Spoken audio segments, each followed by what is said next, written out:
Good afternoon, and welcome to the Center for Migration Studies and to today's webinar entitled Catholic Leaders Speak on Immigration. My name is Mario Russell. I'm Executive Director here at CMS, and I am honored to spend some time with you, joined by three of the most important Catholic voices and leaders on immigration today. His Eminence, Timothy Cardinal Dolan, Archbishop of New York, His Excellency Bishop Nicholas DiMarzio of the Diocese of Brooklyn, and Ms. Kerry Robinson, President and CEO of Catholic Charities USA. Just by way of introduction, a few words. Migration or immigration today is at a fraught moment. Record numbers of people now are displaced from their homes worldwide, 110, 114 or more million. And in the United States, we see, we read, and we hear about children, families, men and women leaving behind their lives in search of safety, in search of safe haven, protection, and new opportunities. They flee social and political crises, insecurity, violence, persecution, and more. Ukraine, Afghanistan, Venezuela, Cuba, the list is long. And over the past 18 months or more, we have come to learn of the thousands that have arrived at our southern border and interior cities like New York, Chicago, Denver, Los Angeles, asking for help, but importantly, offering to help, offering to build, offering to contribute, offering to grow existing and new communities. And they are today, as they were really more than a century ago, the faces of America. They're people of hope, people of desire, and in a sense, I would say, they are our ancestors to be. So is this all a new phenomenon? Is what's happening today different from prior periods in our history? I would say no, but I would also say that something does feel different now from what we have seen in the past 25 years or so. Perhaps it's a gradual letting go of empathy or compassion as an imperative. Or perhaps it's the choice to ignore, it seems that we have made, a shared self-understanding of ourselves as a nation of immigrants. Many have said much about migrants in the last 18 months, using demeaning, derogatory, and dehumanizing rhetoric that stirs nothing but fear, difference, and division.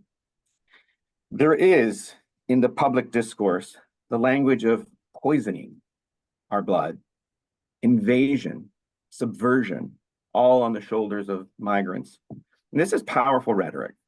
And it's rhetoric that inevitably then is followed by policies that are only designed to exclude and expel people.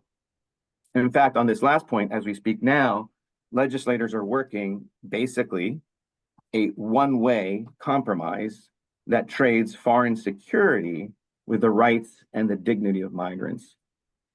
In effect, intentionally labeling migrants as border security threats. What that really means is radical changes in the asylum standards and eligibility, extending expedited deportation to the interior, the mandatory detention of asylum seekers, border exclusions and closures by fiat, and more. So I would submit that the security really that is being traded now is human security. In all of this, all too little is said today about a way forward towards true compromise, rational and humane solutions that balance sovereignty interests with social and economic needs. What we have is a generation of legislative neglect that has left us with an immigration legal system that is old, broken, and under-resourced.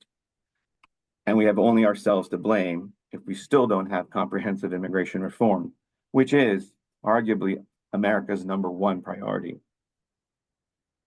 And so I welcome our three panelists today who will speak about immigration as grounded in the Catholic Church's values and mission, in its long history of service and care, in its work to promote just laws, its experience here in New York and around the country, its commitment to the dignity of the person and to human rights, its wrestling with present-day challenges of a polarized environment, and ultimately express why reform is imperative for both nation and people.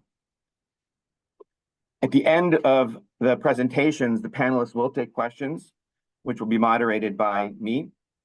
But just two technical details before we start. First, please put your questions in the Q&A button at the bottom of your screen. Don't put them in the chat function, which has been disabled. And second, please identify yourself and your organization in the question. Okay, so let's begin. After serving as Archbishop of Milwaukee for 7 years, His Eminence, Timothy Cardinal Dolan, was installed as Archbishop of New York in 2009. Leader of New York's richly diverse community of faithful, Cardinal Dolan has been an important voice for the poor, for the marginalized, and for the many who are forgotten. He has served as chairman of Catholic Relief Services and as president of the United States Conference of Catholic Bishops. And Cardinal Dolan often speaks about the realities and challenges for migrants. And earlier this month wrote eloquently about the problem of, quote, rampant animosity and suspicion against our newcomers. And he called for the need for unified action in fixing the current immigration system. And in his words, for the sake of those who have made this nation home for many years, and for those recently arrived who seek to make this nation and New York their new home. So, Cardinal Dolan, thank you for joining us, and the floor is yours. Mario, thank you for inviting me. I've long had high regard for the Center for Migration Studies, and to receive your gracious invitation meant a lot to me. So thank you for all you're doing, Mario. You learned well at Catholic Charities of the Archdiocese of New York. So I know that's a big part of one of the reasons that you're doing such a splendid job. Kerry, it's sure good to be with you.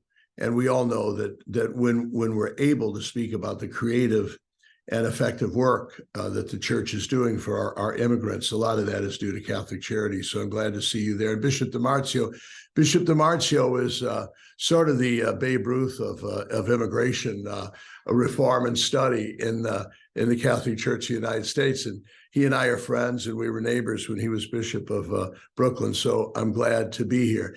I'm trying to analyze my own passion for the cause of immigration. And I think there's a lot of different reasons for it.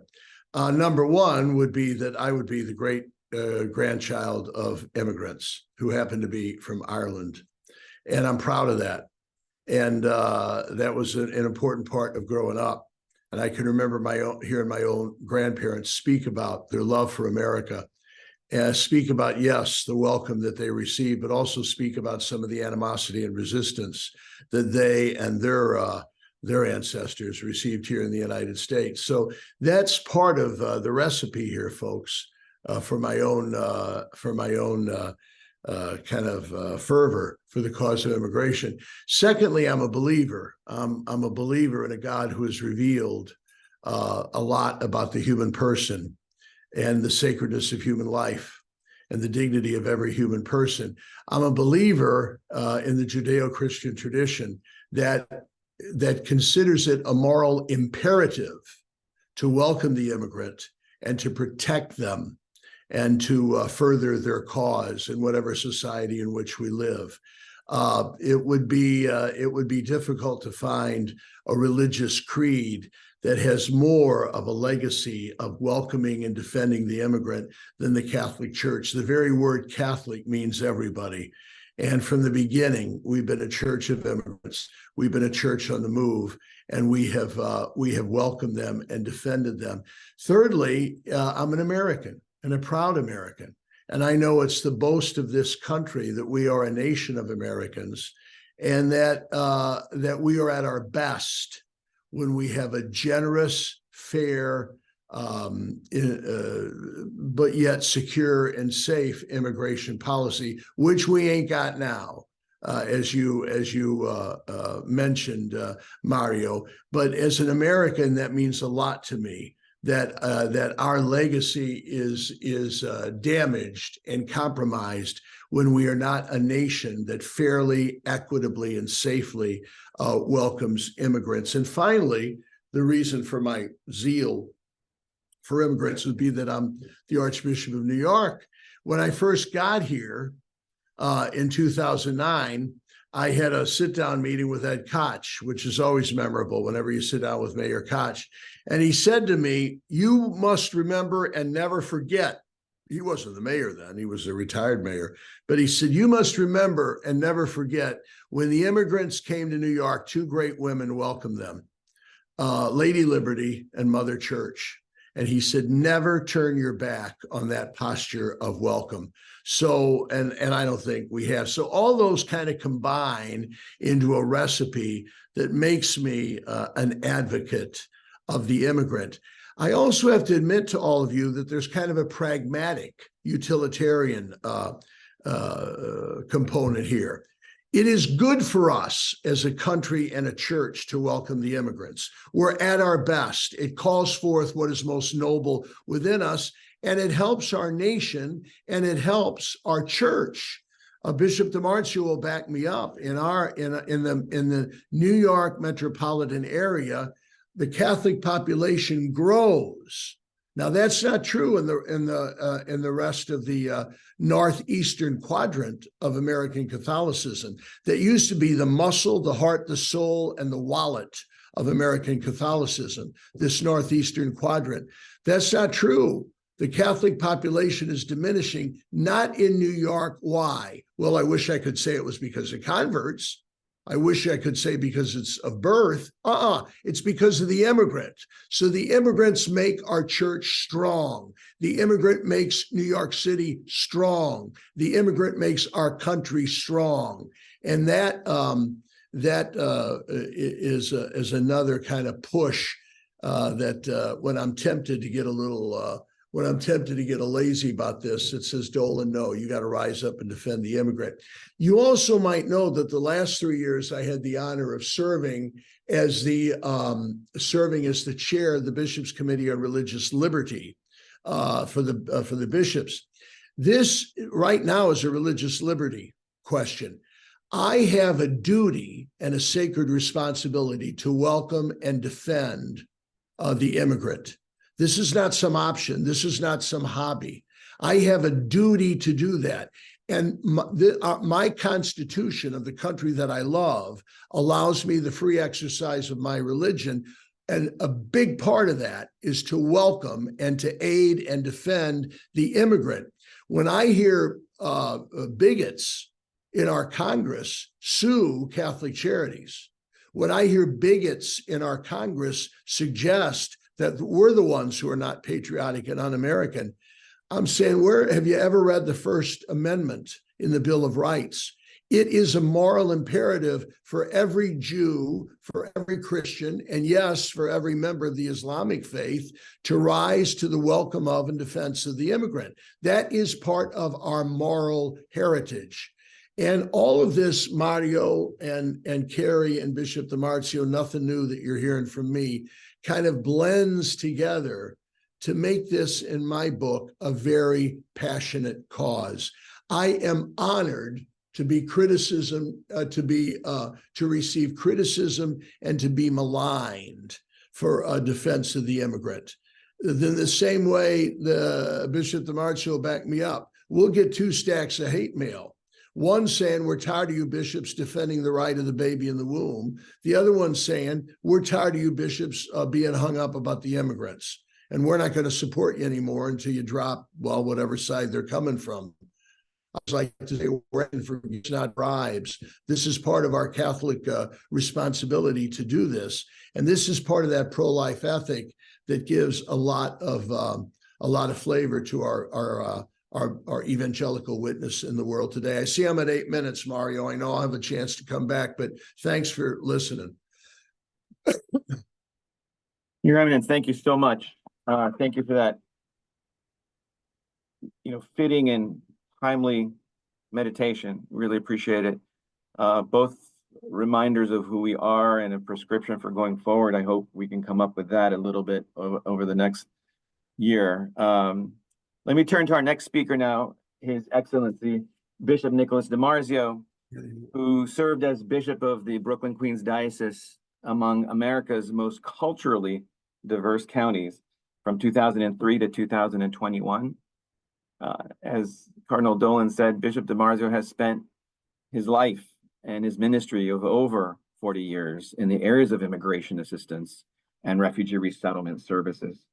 He has served as a foundational advocate for refugee immigrants in political forums and as the founder and administrator of programs that assist refugees and immigrants within the US. Most notably, Catholic Legal Immigration Network, known as CLINIC. Bishop DiMarzio currently serves on the board of the Center for Migration Studies and is a member of the board of CLINIC, USCC by Migration Committee, and the Migration Policy Institute.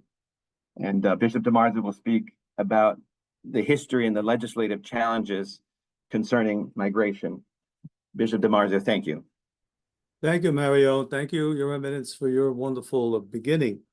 Yes, it's almost by accident that I got involved in working with migrants, although I'm the grandchild of all of Italian immigrants. My grandparents all came here, and I know their history. And that's one of the good things that helps, because when you know how your own history was involved with immigration, I think you have a different attitude towards immigrants coming today, because we're just repeating history really when it happens. The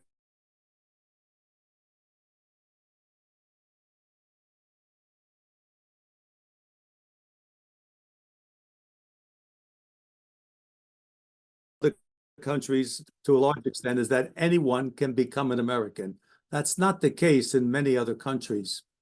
My internet connection is a little unstable, they say, so you may lose me for a second. But I think we have to realize and understand our own immigrant history. One of the questions I'm asked all the time, why don't these people come legally like my ancestors came? Well, people don't know the history of immigration in our country. Until 1922, almost anybody could come. There was few restrictions, just had to be healthy, willing to work and get through Ellis Island or one of the other ports of entry. But that's not the case anymore. And after 22, we became very restrictive and actually prejudicial towards Southern and Eastern Europeans, and we're favoring Northern Europeans, basically people from Ireland, England, and other Germany. So our history's been up and down. It's almost 100 years since we saw that terrible blot on our immigration history. And I think we're going to recreate it again, unfortunately, if we don't wake up to realize that we are using language that is really terrible, dehumanizing language towards newcomers, poisoning the blood. I mean, this is what's said before. 100 years ago was the same thing. These new people coming, they may intermarry with our other people, and we'll be an unstable country because of these newcomers, because they're not educated. They don't know as much as the other people. So this is a repetition of history over and over again. We have the same issue. I think today we're looking at, and the Bishops' Conference and the Committee on Migration, very clear that what's happening in Congress today, joining together aid to Israel and Ukraine and even at Taiwan, we see a conjunction of things that are really complicating things, because all we're seeing is restrictions on immigration, while the majority, everyone knows we should be helping countries stay free. That's what America is about. We're the beacon of freedom in the world, like it or not. People depend on us. They depend on us for aid, but they also depend on us for example. I just heard last week that the European Union just came up with new asylum regulations, mostly probably more restrictive.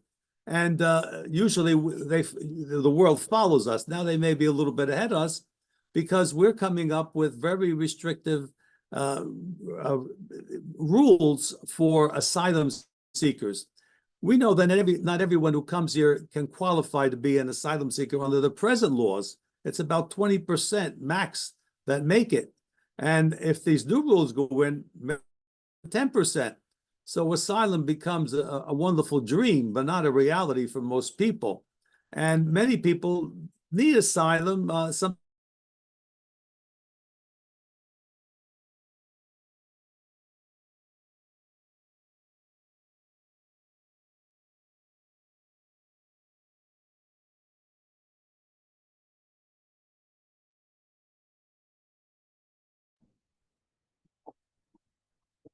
Julie, I think I'll pick up from here, Bishop.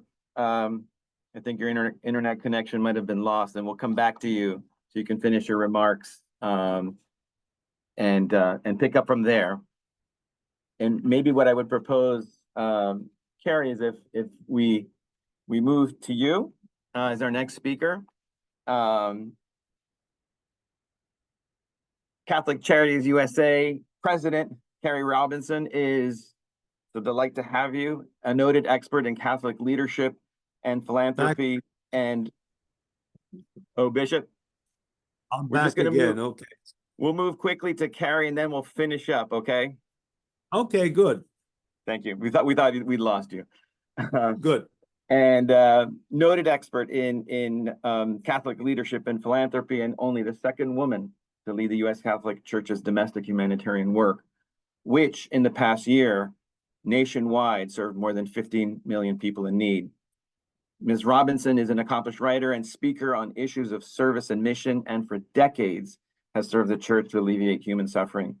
Most recently, she was an executive partner at the Leadership Roundtable, and before that, served as Director of Development for the St. Thomas More Catholic Center at Yale University. Ms. Robinson has served for 15 years on the U.S. Catholic Conference of Bishops Campaign for Human Development, and notably, recently, and I think we'll be hearing from her, toured a number of Catholic Charities network sites that have been working with migrants and asylum seekers at our southern border. She'll speak about this, about the work of Catholic Charities, and about the needs and challenges faced today by migrants and providers. Thank you, Kerry, so much for joining us. Thank you very much, Mario, for convening us around this pressing topic. We benefit greatly from the thoughtful work you and your entire CMS team provide in this area. I also want to acknowledge and thank my fellow panelists for your many, many years of encouragement and support for the work of Catholic Charities, as well as your steadfast commitment to supporting vulnerable members of our society, including, of course, migrants. Your remarks have set the stage for what I would like to do, which is to offer a window into the humanitarian aid that Catholic Charities provides migrants and explain why and how agencies carry out this urgent work. As we speak, something very heartwarming is taking place at one of our agencies on the southern border. Catholic Charities in the Diocese of Laredo runs a respite center for migrants who have been processed by the federal government and approved to enter the country. These migrant families, many of whom have traveled for months through life-threatening conditions to come to the U.S., spend 1 or 2 days at the respite center where they receive basic care. And today, Catholic Charities staff and volunteers are hosting a Christmas party for them. So they have piñatas for the kids and have prepared a special Christmas meal. There's even a rumor that Santa Claus may be making a surprise appearance with donated presents. But most beautiful of all, the children will be taking part in a posada, which is a Latin American Christmas tradition that recreates the journey to Bethlehem that Joseph and Mary undertook in search for a safe place to give birth to Jesus. Honestly, for those of us who are Christian, how can we miss the connection? The example of providing simple joy and comfort during Advent is emblematic of the kind of services offered every single day at every one of our 168 Catholic Charities agencies in the U.S.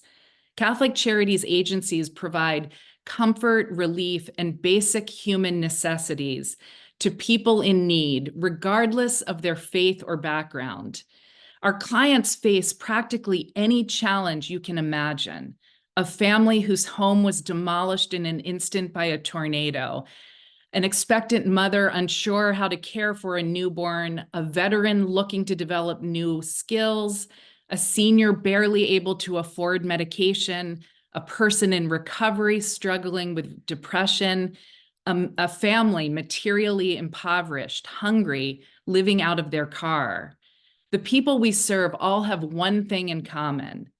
They need help, they yearn for mercy, they need compassion, and they know they can find that at Catholic Charities. Last year, as Mario said, Catholic Charities and volunteers across the country provided care to a staggering 15 million people in need. The nature of this work varies based on the needs of the vulnerable in each local community. This is the Catholic principle of subsidiarity working at its very best. For our agencies operating near the border, naturally, an important part of their work includes humanitarian care for newly admitted refugees and asylum seekers. I have been in my new role for less than 4 months, but the very first agency visits I made were to Texas. I have seen firsthand the services that our border agencies provide to migrants. It is demanding, relentless, noble, and I would say holy work. After migrants have been processed by the federal government and permitted to enter the country, federal authorities often bring them to one of our respite centers, where they receive a nourishing meal, access to a shower, a change of clothes, a safe place to sleep. These are not luxurious accommodations or offerings. The clothes are generally donated. The food is simple: a sandwich, soup, coffee. Families stay for 1 or 2 nights, and then our agencies help them navigate the transportation system so that they can travel to their destination cities and comply with their assigned immigration court dates. What has touched me most is not just what Catholic Charities agencies do, but how they do it. All of this work is done through the lens of upholding the dignity of the human person. Catholic Charities exists to attend to suffering people experiencing the worst moments of their lives. They benefit not only from the basic humanitarian care provided, but from the loving and the merciful way in which our agencies deliver that care. All of this work is informed by Catholic social teaching and a preferential care for the most vulnerable. I cannot imagine what our church and our country would look like without the work of Catholic Charities on behalf of all poor, vulnerable, and suffering people of all backgrounds in our midst. The work of our agencies makes me proud to be Catholic and proud to be American. Of course, this ministry to migrants is done in close collaboration with local, state, and federal governments, all of whom rely on and ask our agencies to do this work. When I visited the border in October, we had a chance to sit down with about 25 Border Patrol agents who spoke very candidly about their work and how difficult it is. Again and again, I heard how much Border Patrol appreciates its unique relationship with Catholic Charities. Our work with migrants is not limited to the border, of course. Catholic Charities throughout our country, including in big cities like New York and Chicago, help newly arrived migrants find housing and critical support. Whether it is cities in the interior or towns on the border, it is hard to imagine how overwhelmed those communities, their hospitals, soup kitchens, and shelters would be without the presence and dedication of Catholic Charities. A small but vocal group of critics with political motivations have demonized Catholic Charities' ministry to migrants in recent months and years. I honestly don't spend much time thinking about or responding to such overt calumny. It comes from people who are either woefully misinformed or worse, misrepresent our work for partisan reasons. The important fact is this: Catholic Charities is not a political organization, but a faith-based humanitarian network. Catholic Charities agencies have been living out the gospel, feeding the hungry, welcoming the stranger, and providing these services to migrants for more than a century. We have done this work for years in close collaboration with partners at all levels of government and through every presidential administration. It is not political and it should not be controversial. As we head into an election year and the national conversation about immigration grows even more vitriolic, it's easy to lose sight of the fact that we are speaking about human beings just like us, with names and compelling stories and compelling hopes, especially on behalf of their children. You don't forget that when you visit a Catholic Charities agency ministering to people in need. You wouldn't forget it if you were at the Christmas party in Laredo today. We all agree that our immigration system is deeply flawed and in need of comprehensive reform. We should also be able to agree that people deserve to be treated with dignity and respect. I can promise you that our Catholic Charities agencies will continue to do just that, even when we are reviled by some for doing so. I'm immensely proud and grateful to be part of a network that for more than a century has remained committed to serving the most vulnerable among us.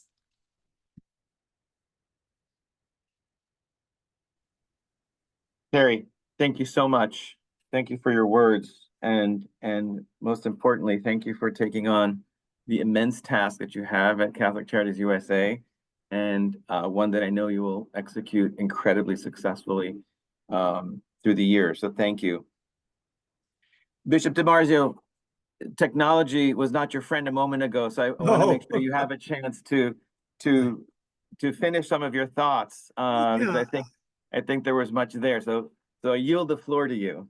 Okay, thank you. I was just almost going to finish, and I think what we've seen now is a lack of collaboration between the parties. We don't see a real, honestly, democratic situation where people compromise. That's what politics is. It's the art of compromise, the art of the possible. You're not always able to do everything. We know it's difficult for people to understand the issue, but today, as I said before, we see the conjunction of two things that really don't belong together: foreign aid to countries in trouble and immigration at the border, really, and we're giving away too much in this negotiation. We don't see any positives coming out of it. Legalization for the dreamers and all of the other issues that are before us.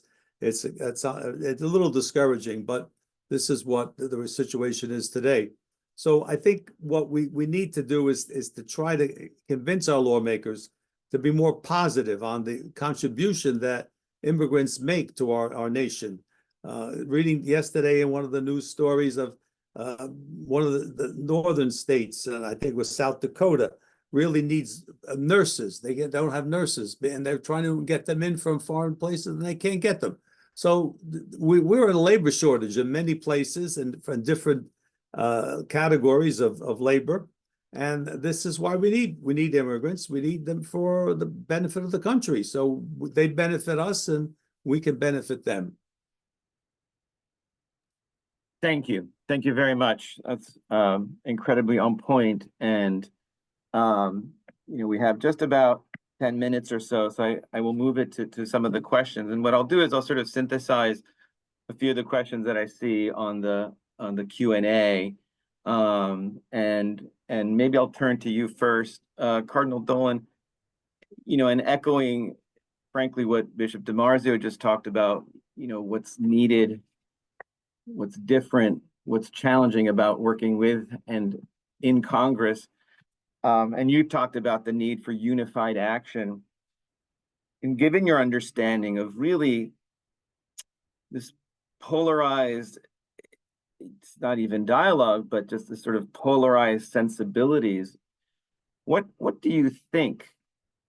And how do you think the church can help, in fact, move this forward again and shift this this even brokenness in our own almost spiritual capacity as a society that makes change, that works towards compromise, that makes for united decisions.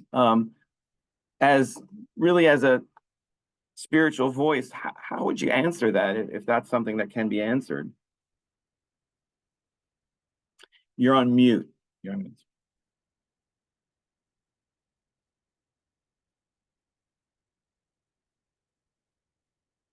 I think you have to unmute yourself.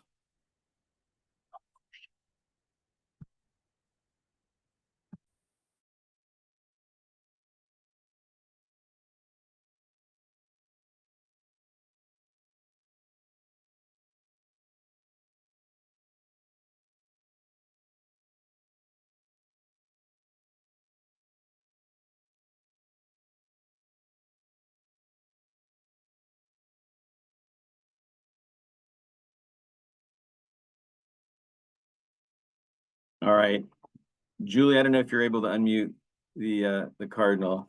Silly thing. Is that Okay, it? there we go. There we go. I was worse than DiMarzio here. This is bad. So, look, one thing, I got a bit of a bias when it comes to being an historian. I was an American Catholic historian in graduate studies. And I find if we can recall memory here, we're a heck of a lot better off. Right now, I'm coming to you from the northern part of the Bronx, and not far from here is a parish that is all Italian. And the school is empty. And we were about ready, Catholic Charities, a year ago, to turn that school into a school for immigrant kids who would come in, and we'd help them with their English. We would help them get up to speed when it comes to their eventual, please God, insertion into one of our schools. We'd help them with meals and health care. And the people in that parish, we're talking about first, second, and third immigration Italians, rebelled and said, absolutely not. We will not have them here. Now, Bishop DiMarzio always likes to point out, usually that was done by the Irish, but this time it was done by the Italian. And so I tried to reason with them to go back in history and to say, this is exactly what your parents, your grandparents, and your great-grandparents faced. It was the same thing.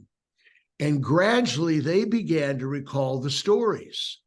And they said, oh, that's right. We remember Nona saying this. Or we remembered when the Irish pastor made us Italians go downstairs for Mass and not be in the main church. When I was able, I'm not saying I was eminently successful here, but I could see the ice begin to melt, and the people sort of saying, oh, that's right. We are immigrants. We are immigrants too. We are children and grandchildren of immigrants, and that's what makes our country great. Now, the other thing I think, Mario, we need to do is and Kerry, I think you especially would agree with me, we have to distinguish between the political and the economic and security issues, which are big time and which are broken and which are scandalous and which deserves criticism, whether it comes from the right or the left, and which desperately need to be fixed. We have to distinguish between that and loving and caring for the people that are here, who have really nothing to do with that. When I meet with these, when I go down to the Roosevelt Hotel 2 blocks from St. Patrick's Cathedral, when I meet with those immigrants, all they knew is in their country where there was a tyrant in charge, where they were the drug gangs were killing their kids, where they were being run out of town. All I know is that those people say, we heard whispers that the United States would welcome us. And all they did is come here in search of a dream. These are innocent, good, decent, lovable people. And we have we have a moral imperative and we have a pragmatic reason to reach out and welcome them. Those two things, Mario, I have found effective in kind of breaking down this terrible Berlin Wall that's existing and us getting anywhere, namely a reminder of history, and number two, distinguishing between the political and what I would call the pastoral dimensions of this. Thank you, Cardinal Dolan. That's comprehensive, and I think it's very much a guide for us. Slow work, but important. Let me ask. I'll combine two questions that I see here from Kathleen Kennett and Holly McGuire, and maybe I'll direct them to you first, Bishop DeMarzio, and then others can comment.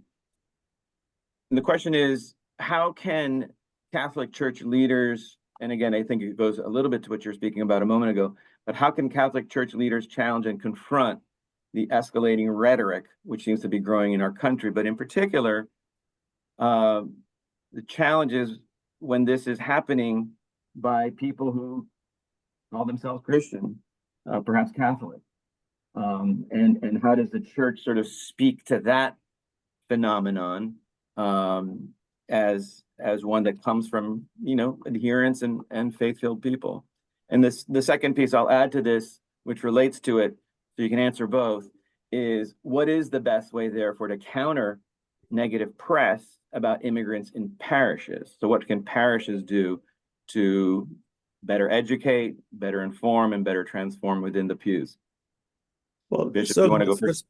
First part of the question is that we do need to be reminded of our history. I think that we have to constantly remind people of where they came from, that we all are immigrants here. No one has a right to be here. We came as immigrants to a country where there were Indians before us, and they were immigrants from someplace else. We're not sure from the Asia or what. So we have to tell people the truth about the situation, the truth about the people, and put a face on the people to answer the second part of your question. These are Pope Francis a couple of weeks ago in a talk. He said these are faces, not numbers. These are people, and the more we tell the story of the people, the more other people are going to be open to accepting them as human beings, not as threats, not as invaders of all the other things that are said about them. We really need to put a face on it and remind people of their own history, from their own immigrant roots, and that's also very important. Also, the benefits of immigration to our country need to be emphasized. People don't see that. Again, the negativity is that they're taking away. Well, they give more than they take when all is said and done. If you analyze it properly economically, we get people that are already grown, somewhat educated, and some very educated, and it doesn't cost us anything. We benefit as a country. So we have to explain the phenomenon of immigration today is much different than it was in the past. It's not the poor, completely poor people coming without any skills to offer us. They do offer a lot, and we have to make that clear too. Thank you. Your Eminence, Cardinal, can you answer so that question a little bit with respect to how to manage, educate, transform within the Catholic community itself? Where do we go? How do we do that? One of the things that I find work, am I coming okay, Mario? Yeah. Yes, you are. So Kerry here, we do a lot in the church. I'm glad you brought up the principle of subsidiarity. What's most effective is what's done at the most grassroots level. I have found that very often, if we trust people to do things without a lot of top-heavy organization and bureaucracy, it wins people over. So we just have the pastor, Jarlath Quinn, of our parish down in the Wall Street area, he wasn't bragging. I was just checking in with him. And he said, we found out at the hotel across from us that we've got about 80 immigrant families who are living there. We didn't even know it, he said. And we find out that there are close to about 100 children And our parish, now these are Wall Street people, all right? Our parish just sort of said spontaneously, we need to do something for them. They have organized, it will be this Saturday, a big Christmas celebration, similar to what Kerry described at the border, where they have now purchased coats, winter clothing, new shoes, gloves, hats, scarves for all these kids, you see. Now, these are people that might, if they were theoretically speaking about immigration, might be much more reserved, if not downright opposed to any type of positive welcome given to them. When it was local, when they as a parish just sort of saw this as across the street, they rose to the occasion. And my hunch is this kind of stuff ultimately can be effective not only in the realm of charity, not only in the realm of justice, but also in the realm of catechesis and education, which was the tenor of your question, if I understood it correctly, Mario. How do we bring about a change in attitude with our people? I think these kind of grassroots things work in a stunningly effective way. It sounds you're right. You know, we just got to get to work, right? Education is work. Thank you, Cardinal Dolan.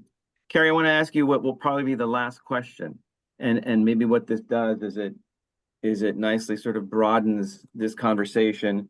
From Norwood Miller in Louisville, Kentucky asks, how are Catholic Charities and other Catholic organizations seeking to collaborate with other faith communities on the immigration issue? Can you comment on that, Kerry? Fabulous question. Yes. Let me just add that my own Catholic faith community sponsored 3 refugee families, and the effect on the community at large has been absolutely grace-filled. I would sort of make a plea that all 19,000 Catholic parishes consider being intentional about welcoming a migrant family, a refugee family. It brings out the best in us because generosity is humankind's birthright. And there is a nobility conferred on one when you are other-centered and presume goodness in others. To the question about interfaith or other faith-based efforts around this pressing issue before us, we encourage it highly at Catholic Charities.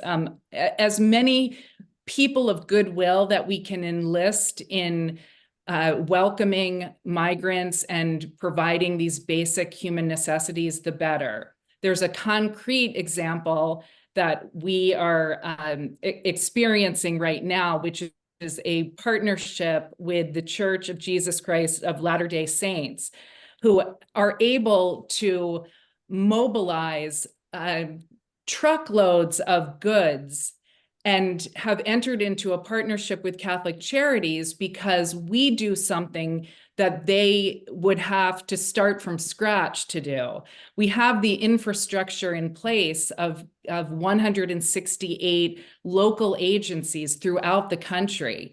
If there is a tornado and a devastation, they have supplies that they can donate, and we can make sure that it gets to the right people on the ground. And so it is with our work with migrants.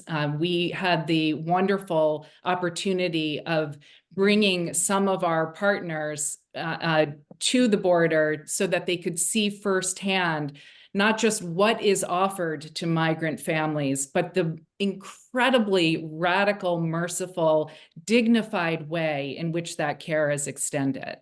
So I'm very, very hopeful for more of these partnerships moving forward. It really takes all people of goodwill to come together on this pressing issue. Thank you. We are not only out of time, but over time. But let me just ask if any of the panelists have a final comment that they would like to make before we close. Yeah, blessed Christmas, folks. Just remember the Holy Family, they were refugees and migrants to Egypt on a moment's notice. So, and they're passing the same way through Gaza. You know, that's what they did. That's the only way to go to Egypt from the Palestine of ancient Palestine. And it's the same situation today. You see those donkey carts moving people around. Just remember, it happened once before. Kerry. Well, just a huge thank you to Sure. all three of you for your work on this over many, many, many years. We are all the beneficiaries of that. So thank you for your prophetic voice. And thank you all. I just want to sort of sum up, you know, Kerry, the work that Catholic Charities does on the ground, day to day, what you described as, right, the work and the commitment is what I think is so necessary to really give a three-dimensional sense and understanding of what it is to be a human being, of what it is to suffer, and for all of us to wear, in a sense, that experience compassionately and empathically, which leads, I think, to Bishop DiMarzio, right? That we need to wake up, right? And whether it's we as a society, we as individuals, or we as legislators, I think it's profoundly important. And I think we only wake up probably through this kind of understanding of what it is to be a human being in these circumstances, which really leads us then to Cardinal Dolan. Thank you. Your comments really about moral imperatives and pragmatic needs, right? These are not mutually exclusive. They're core to who we are as human beings and as to how we make the right decisions as a nation. So thank you for joining us here. It was a pleasure. I hope we can do this again. I think we have a lot of work to do, but again, appreciate the time and all of those of you who joined. So thank you very much and Merry Christmas.